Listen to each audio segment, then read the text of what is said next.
कुल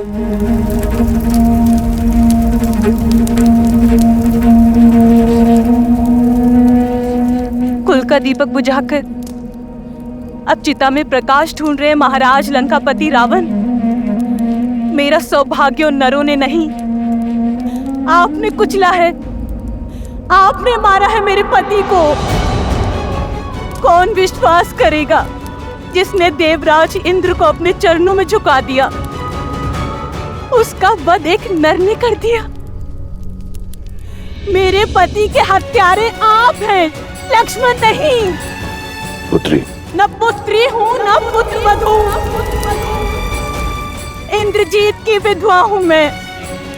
इतना समझाती रही, पग पग चेताती रही मैं उन्हें कि एक अहंकारी पिता का हठ उनके अंत का कारण बन जाएगा। जिसकी हठ की अग्नि में घी डालते रहे, आज उसी पिता ने मुखाग्नि दे दी उन्हें। आपने अपने पुत्र को चिता की अग्नि में झोंक दिया, सब कुछ जानते हुए भी। सत्य कह रही है सुलोचना, राम या उनकी सेना ने नहीं, आप और आपकी हट ने मारा है मेरे पुत्र को। पुत्र हंता है आप लंकेश, केवल मुझसे मेरा पुत्र ही नहीं, सुलोचना से उसका पति ही नहीं छीना आपने। अनगिनत माताओं की गोद सुनी की है आपने, अनगिनत सद्भावों का सुहाग उजाड़ा है आपने लंकेश। कितनों के पिता छीने हैं आपके इस हट ने।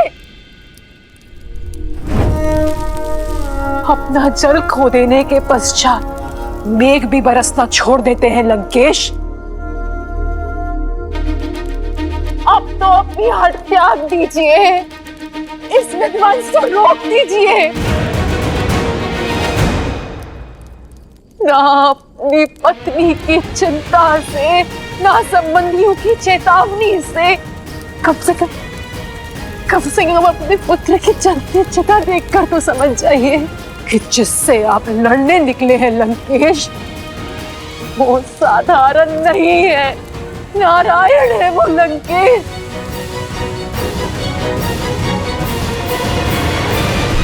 जब निकुंभला देवी ने अपने भक्त को ही नहीं बचाया, तो क्या महादेव अपने परम भक्त को बचा लेंगे? क्या महाकाल धर्म के विरुद्ध हो जाएंगे? अपने अहंकार के यज्ञ में कितनों की आहुति देंगे आप लंकेश?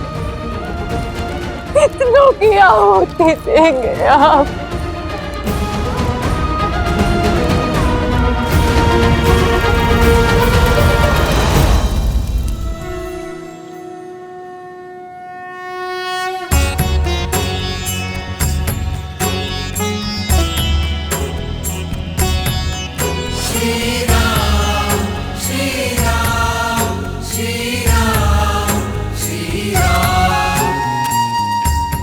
मेरी विनती पर पधारने के लिए धन्यवाद महर्षि अगस्त्य। जिसके मन में धर्म की ज्वाला जलती हो, वो अधर्म को स्वाहा करने का आशीर्वाद देने कैसे ना आता रघुकुल नंदन।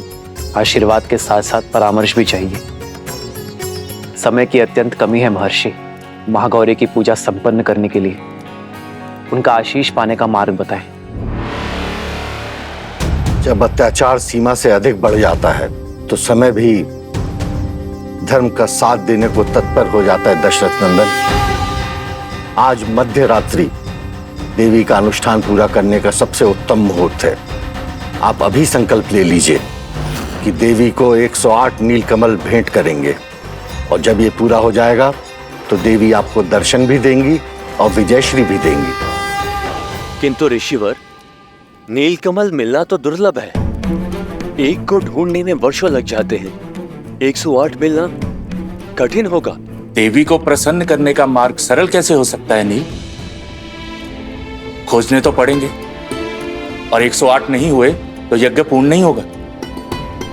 किंतु ऋषिवर, 108 नीलकमल ही क्यों? एक आधा ऊपर नीचे नहीं हो सकता क्या? 108 का महत्व बहुत बड़ा है नील। अंक 1 बताता है ईश्वर एक है। शून्य प्रतीक है उसके सर्वस्व व्याप्त होने का, और अंक 8 समय की अनंतता का सूचक है। हमारे शरीर में भी हृदय चक्र से 108 नाड़ियां जुड़ी होती हैं, जो आत्मा से परमात्मा को जोड़ती है।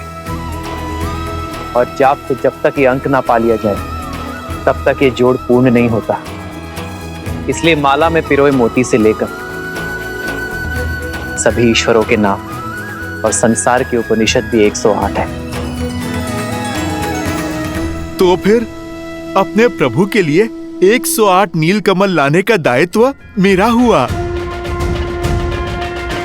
ऋषिवर, आप केवल इतना बताइए कि मैं अपनी खोज कहां से आरंभ करूं? मानसरोवर।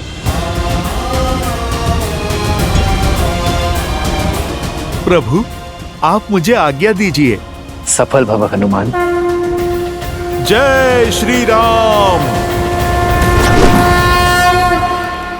ऋषि अगस्त्य के मार्गदर्शन में वो लोग देवी को प्रसन्न करने के लिए पूजा कर रहे हैं महाराज।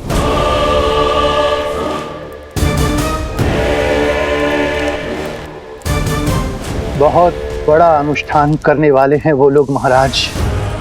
जब निकुंभला देवी ने अपने भक्त को ही नहीं बचाया, तो क्या महादेव अपने परम भक्त को बचा लेंगे? तो क्या महाकाल धर्म के विरुद्ध हो जाएंगे? महाराज, उनका प्रयास करने दो उन्हें प्रयास। एक प्रयास मैं भी करूंगा,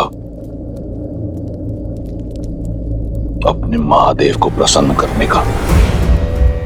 ये सारा संसार मुझे एक हट्टी और अभिमानी समझता है। एक केवल मेरा मेघनाथ था, जो जानता था कि वो हट नहीं, प्रण है। वो मेरा अभिमान नहीं, स्वाभिमान है, जिसने अपने पिता को सर्वदा एक गुरु के रूप में देखा।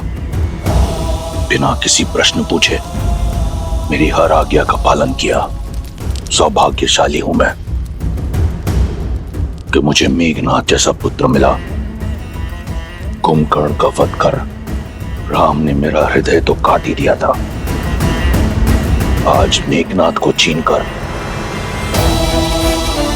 उसने मेरी आत्मा का एक अंश भी काट दिया। मेरे मेघनाथ का बलिदान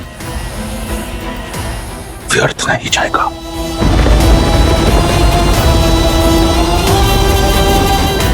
महादेव से आशीर्वाद पाकर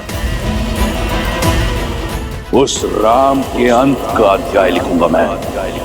स्वयं मैं रावण। आज तक मेघनाथ को दिए हुए वचन ने मुझे रोक रखा था, परंतु अब मुझे बांधने के लिए कोई ऐसा वचन नहीं। पिछली बार महादेव ने अपना चंद्रहास मुझसे ले लिया था। इस बार ये रावण ऐसा यज्ञ करेगा कि उसकी भक्ति की शक्ति से महादेव को विवश होकर विजय श्री का आशीर्वाद देना होगा। देवी प्रसन्न होंगे या नहीं, ये उनका चयन है। हम तो केवल कर्म कर सकते हैं। सच्ची भक्ति और श्रद्धा के साथ उनका स्मरण कर सकते हैं। हम केवल उन्हें प्रसन्न करने का प्रयास करेंगे, विवश करने का पाप नहीं। किंतु राक्षस भिन्न होते हैं। उनकी पूजा में हठ और श्रद्धा में स्वार्थ होता है, और वो तो ईश्वर को विवश करने की मंशा से ही केवल पूजा करते। तो फिर वो श्रद्धा नहीं, व्यापार है विभीषण, एक भक्त का व्यवहार नहीं।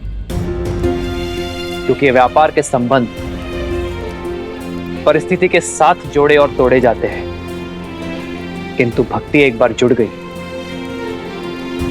तो कभी नहीं टूटती।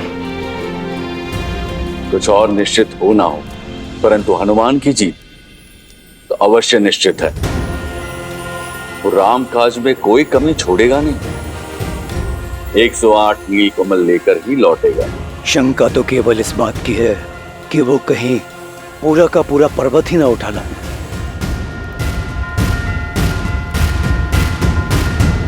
जय हनुमान मन ज्ञान गुण सागर, जय कपीस तिहु लोक उजागर। रामदूत अतुलित बल धामा, अंजनी पुत्र पवन सुत नामा। राम दुआरे तुम रखवारे, होत न आज्ञा बिनु पैसारे। आपन तेज सम्हारो आप, तीन लोक हांकते कांपे।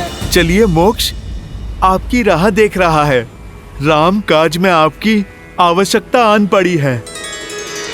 विद्यावान गुणी अति चातुर, राम काज करिबे को आतुर। प्रभु चरित्र सुनिबे को रसिया, राम लखन सीता मन बसिया। रघुपति कीन्ही बहुत बड़ाई, तुम मम प्रिय भरतहि सम भाई। तुम उपकार सुग्रीवहि कीन्हा, राम मिलाए राजपद दीन्हा। अरे ये तो केवल 107 ही हुए। एक और कहां से लाऊं? नहीं, राम काज पूर्ण होने के बिना मैं वापस नहीं लौट सकता। हे प्रकृति देवी, मेरी सहायता कीजिए, मुझे मार्ग दिखाइए।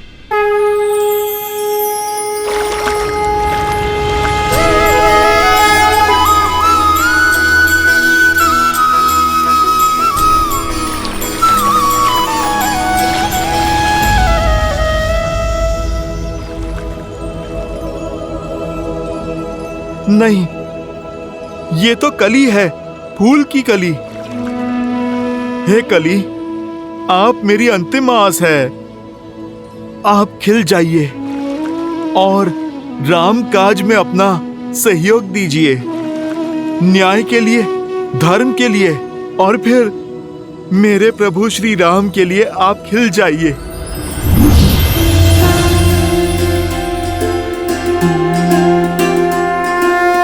जय श्री राम।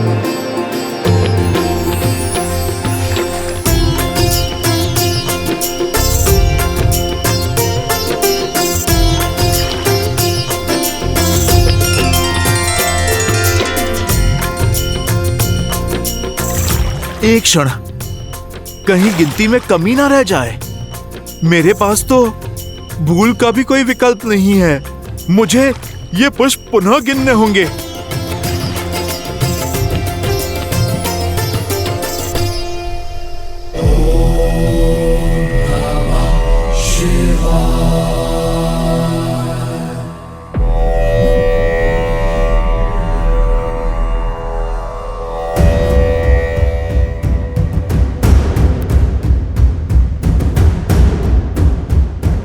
एक और अपशकुन। युद्ध रोक लीजिए लंकेश। सर्वमंगल मांगल्ये शिवे सर्वार्थ साधिके।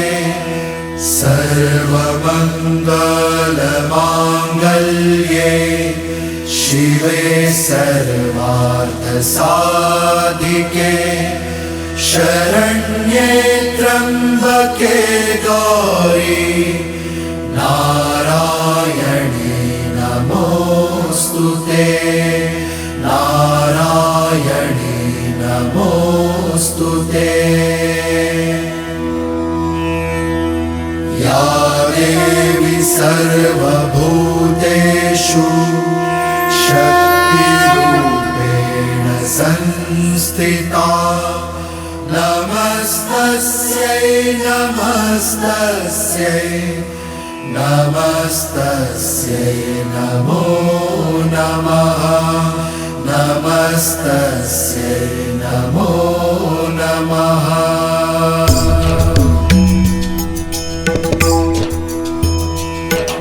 सर्वमंगल मांगल्ये शिवे सर्वार्थ साधिके। शरण्ये त्र्यंबके गौरी नारायणी नमोस्तुते। नमस्तस्यै नमो। विचित्र है ना, दोनों आपके परम भक्त, किंतु दोनों ही एक दूसरे से बिल्कुल विपरीत। एक धर्म के साथ खड़ा है तो दूसरा अधर्म फैलाने पर अड़ा है। एक मर्यादा निभाना जानता है तो दूसरा उसे तोड़ना। किंतु दोनों ही पूर्ण समर्पण के भाव से इस पूजा को कर रहे हैं। इस भक्ति की परीक्षा में कौन होगा सफल, किसे मिलेगा आशीर्वाद? देवी, ये यज्ञ इनसे अधिक हमारी परीक्षा है, क्योंकि कर्म करने के पश्चात फल के पात्र दोनों हैं। पूजा संपन्न होने के बाद भी आशीर्वाद के अधिकारी दोनों होंगे। अंतर है तो केवल दोनों के भाव का। जहां एक केवल देना जानता है तो दूसरा केवल लेना और छीनना।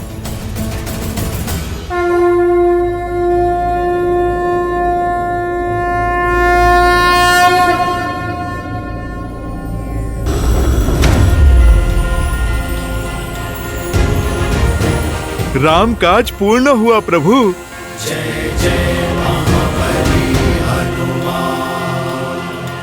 ऋषिवर ने 108 पुष्प कहे थे, पूरे तो है ना?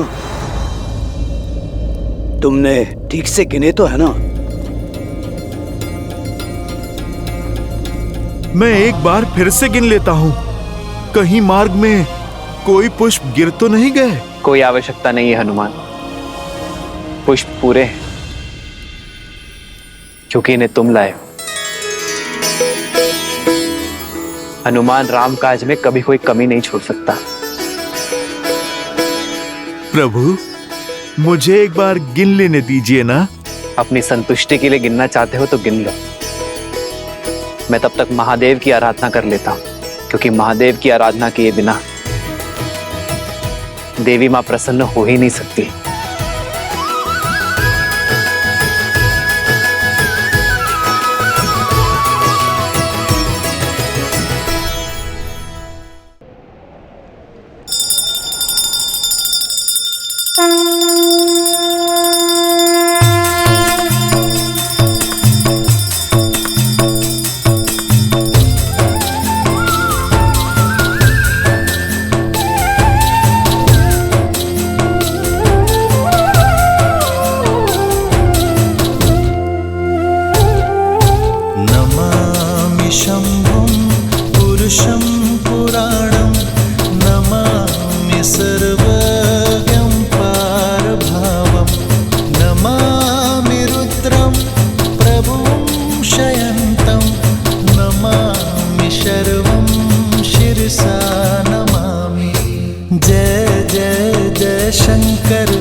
देख रही हैं देवी, दोनों कैसे श्रद्धा में डूबे हुए आस्था की नदी में गोते खा रहे, परंतु अंतर अब भी वही है।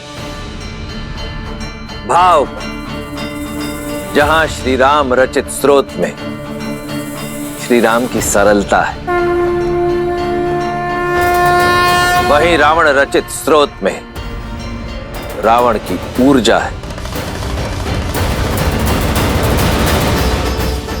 दोनों ही भावों को, दोनों की भक्ति को नकार पाना असंभव है। ऐसे में यह हमारा कर्तव्य है कि हम अधर्म को नकार कर धर्म की रक्षा करें।